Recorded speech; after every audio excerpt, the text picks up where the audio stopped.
Kapag umiiyak siya, agad nandyan ako. Di mo na kasi mache-check ang cellphone mo. Dahil ang tulad mo ay mas pipiliin maglaro ng kung ano-ano. Alam ko ang gusto ng isang babae, dun palang wala ka na sa aking masasabi. Mas kaya ko siyang alagaan kesa sa'yo. Tulad pag kailangan niya ng pass, may extra ko. Sige, andyan nga si Donna kapag iiyak ka. Pag i-shay ka, hindi ka na iiyak pa. Kaya kung ako sa'yo, sumama ka sa akin. Lumuha ka man yun ay tears of joy na kung tawagin. Okay ang babae pero darating ang araw, sasakit ang ulo mo lalo pag pareho kayong may dalaw. Eh di gera, di ba parehas lang kayong kawawa. Kaya sa akin ka na lang kasi pasensya ko'y mahaba. Okay. Pag-isipan mo mabuti lahat, ang ibibigay ko'y higit pa sa sapat. Kitang-kita naman mas karapat-dapat ako.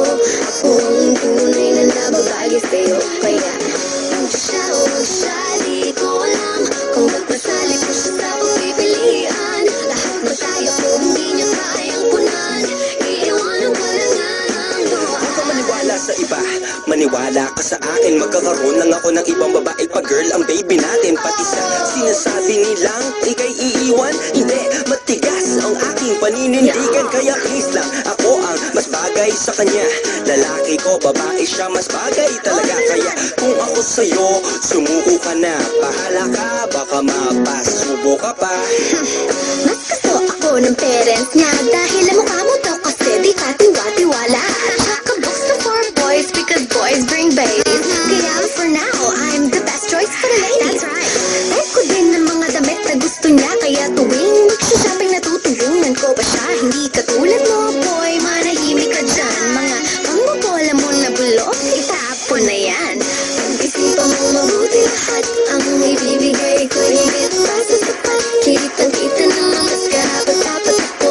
Ako ang tunay na nababagi sa'yo. Kaya huwag siya, di ko alam kung ba't masali ko siya sa pagpipilian. Lahat na tayo kung hindi niya kayang punan, iiwanan ka na nga ng luha. If I were you, I choose me, cause I'm for you.